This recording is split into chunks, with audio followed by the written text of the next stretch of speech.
একটি বিদেশি শহরের অচেনা পথে প্রতিদিন দৌড়াতো এক তরুণ। তার নাম তুষার। সে লোকটি বাংলাদেশি। মাত্র 10 মিনিট দেরি একটি খাবার পৌঁছাতে। এটাই হয়ে গেল তার সবচেয়ে বড় অপরাধ।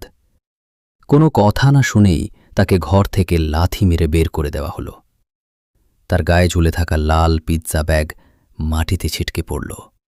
মেঝেতে লুটিয়ে পড়া সেই তরুণের চোখে ভর করল অপমান আর অবহেলার কালো ছায়া।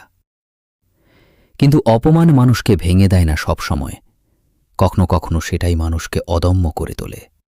হ্যাঁ, এই তুষারই পরে লিখেছিল এমন কোড যা কোটি টাকার ক্ষতি থেকে রক্ষা করেছিল সেই একই কোম্পানিকে।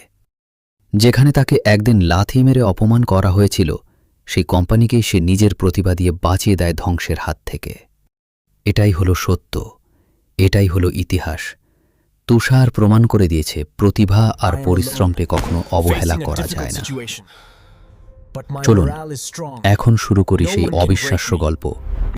কিভাবে তুষার নিজের কোডিং দক্ষতা দিয়ে আলেকজান্ডারের কোম্পানির কোটি টাকা বাঁচিয়ে দিল। শহরের ভোর, হালকা কুয়াশা আর দূরের ট্রাফিকের গুঞ্জন শহরকে ঢেকে রাখছে।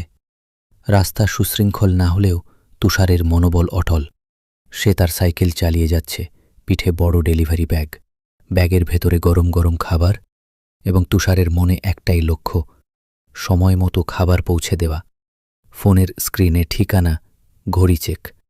ঠিক আছে, আমি 3 মিনিট আগে পৌঁছাব। সাইকেলের প্যাডেলে চাপ দিয়ে সে ছুটে চলল। সরু রাস্তায় দুই পাশে পুরনো দোতলা বাড়ি, কখনো কখনো ভাঙা ফুটপাতের সঙ্গে লড়াই করতে হচ্ছে। শেষে ঠিকানায় পৌঁছায়, দরজার ঘণ্টা বাজায়। কিছুক্ষণে দরজা খুলে একজন লোক বের হয়, চোখে বিরক্তি ও অসন্তুষ্টি। তুমি 6 মিনিট দেরি করেছ। গলায় কাঁচা রাগ। স্যার, আমি সত্যিই দুঃখিত, ট্রাফিকের কারণে। তুষার শুরু করল, কিন্তু তাকে কথা শেষ করতে দেওয়া হল না। লোকটি তীক্ষ্ণ চোখে তাকিয়ে বলল, আমার মতো মানুষদের সেবা করতে তোমাদের ছাড়া কিছুই কাজের নয়, আর তুমিও সেটা ঠিক মতো করতে পারছ না। তুষার শান্ত স্বরে বলল, আমি কেবল এক সাধারণ মানুষ, কিন্তু আমার ভিতরেও চেষ্টা আর মনোবল আছে। লোকটি হেসে উঠল, দরজা বন্ধ করে দিল, প্যাকেটটি ছিনিয়ে নিল এবং তুষারের হাতে আর কিছু রাখল না। দরজা বন্ধ হতেই তুষার নিঃশ্বাস ফেলল। ক্লান্তি, হতাশা আর এক অদৃশ্য আগুন ভিতরে লুকানো, সব মিলে এক অদ্ভুত শক্তি তৈরি করল।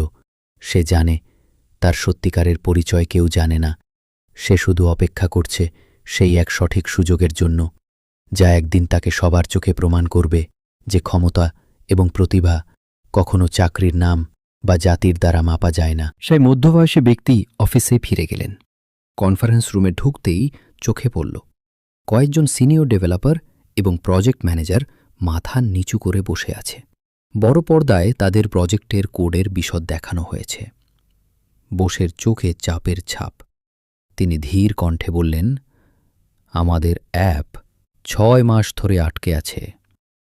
রজলিন অ্যানালাইজার কোড ঠিক মতো কাজ করছে না। বিনিয়োগকারীরা বারবার ফোন করছে। ক্ষতির পরিমাণ কোটি টাকারও বেশি। কেউ কি বুঝতে পারছে না সমাধান কোথায়? রুমে এক নীরবতা। প্রত্যেকের মন ভরা উৎকণ্ঠা ও দুশ্চিন্তা। কেউ মুখ খুলতে পারছে না। হঠাৎ দরজার কাছে ধীরে ধীরে এগিয়ে এলো তুষার। সে শান্ত কণ্ঠে বলল, স্যার, যদি অনুমতি দেন আমি চেষ্টা করতে পারি। সব চোখ তার দিকে ঘুরল। এক সিনিয়র ডেভেলপার কপট হেসে বলল, তুমি তো ডেলিভারি বয়, কোড লেখা? তুষার নির্ভীকভাবে বলল, হ্যাঁ, আমি ডেলিভারি করি, কিন্তু অবসর সময়ে এই কোড নিয়ে পড়াশোনা করি। হয়তো সমাধান বের করতে পারব। বস চোখ কুঁচকে তাকালেন, ধীর কণ্ঠে বললেন, ঠিক আছে, আজ রাতেই বিনিয়োগকারীদের মিটিং। তুমি যদি কিছু দেখাতে পারো তবে আমরা দেখতে চাই। তুষারের চোখে দৃঢ়তা। আমি হতাশ করব না, স্যার। বাইরে গিয়ে তুষার জানল এই মুহূর্তেই তার দক্ষতা, তার পরিশ্রম এবং ধৈর্য পরীক্ষা হবে। শুধু কোড নয়, তার সাহসও এখন প্রমাণ দিতে হবে। সন্ধ্যার আগে তুষার তার ছোট ল্যাপটপ খুলে কোডের উপর মনোযোগ দিয়ে বসে আছে। স্ক্রিনে জটিল রজলিন অ্যানালাইজার কোডের লাইনগুলো ঝলমল করছে। কাপা আলো, অফিসের ফ্লোর লাইট, সব মিলিয়ে শান্ত কিন্তু উত্তেজনাপূর্ণ পরিবেশ। ঠিক তখনই সকালে যে মধ্যবয়সী লোকটি তাকে অপমান করেছিল হঠাৎ করিডোর দিয়ে ঢুকে বলল, তুমি যা করেছ তা অবিশ্বাস্য। আমি এটা বসকে দেখিয়ে দেব। তুমি কল্পনাও করতে পারো না আমি তোমাকে সাহায্য করছি। তুষার মাথা নাড়ল, দৃঢ় কণ্ঠে বলল, না, আমি নিজেই উপস্থাপন করব, সেটা শর্ত। লোকটির চোখে কপট হাসি ফুটল। আরে বস আমার কথায় বেশি বিশ্বাস করে।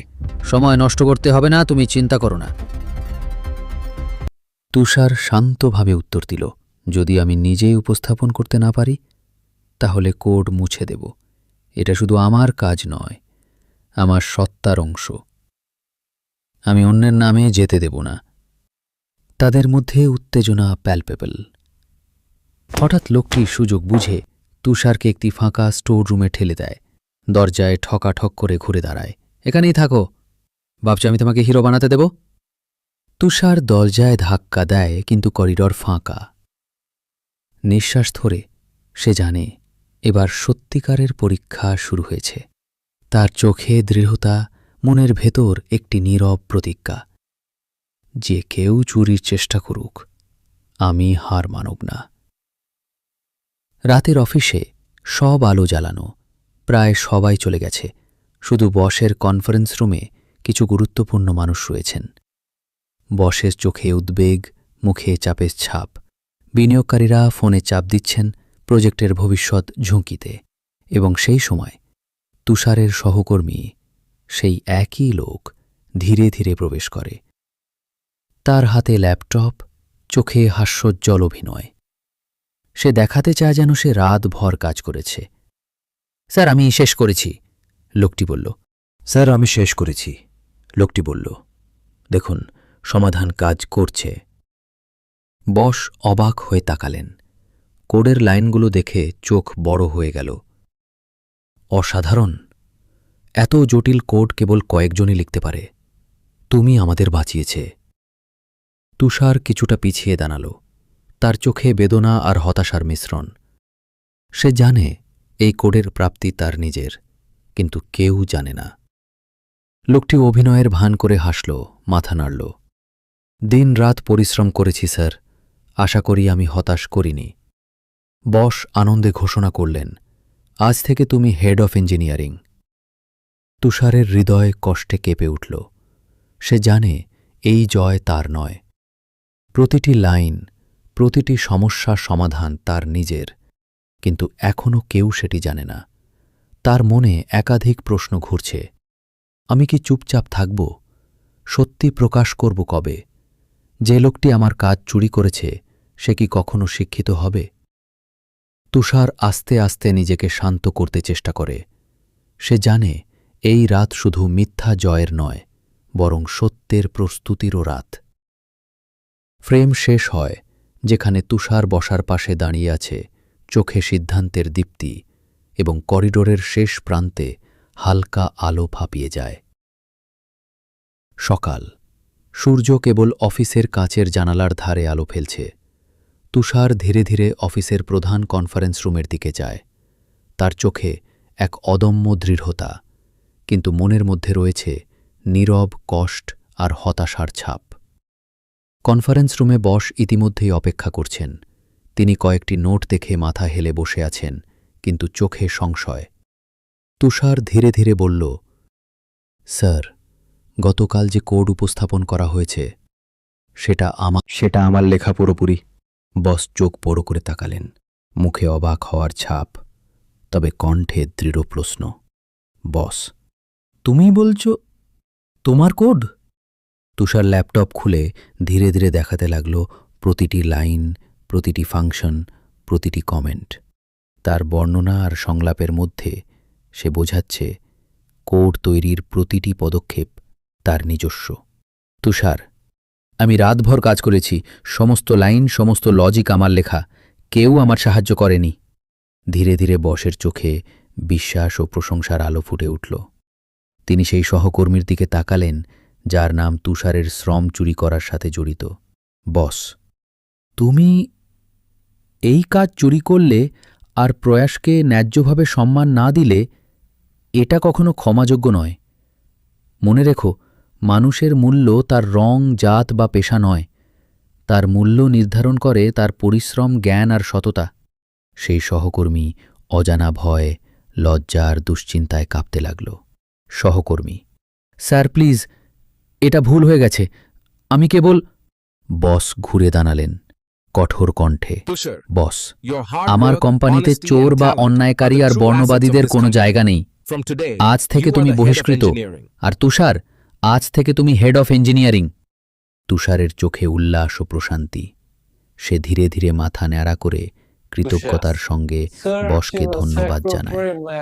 তুষার মনে মনে, এই মুহূর্তে সত্য, সততার শক্তি যে জয়ী হতে পারে সেটাই প্রমাণ হল। ফ্রেম শেষ হয়, যেখানে তুষার এখন অফিসের নতুন নেতৃত্বে, কিন্তু মনে হচ্ছে সে শুধু নিজের জন্য নয়, বরং অন্য অনেক নিঃস্ব ও অবহেলিত প্রতিভার জন্য পথ খুলে দিচ্ছে। তুষারের চোখে সেই প্রথম সকালে পাওয়া অসম্মান মনে পড়ে, কিন্তু এখন তার শক্তি হয়ে উঠেছে। শেষ ফ্রেমে তুষার নিজের ডেস্কে বসে থাকলেও মনে হচ্ছে সে শুধু নিজের নয়, অনেকের ভবিষ্যৎ গড়তে প্রস্তুত।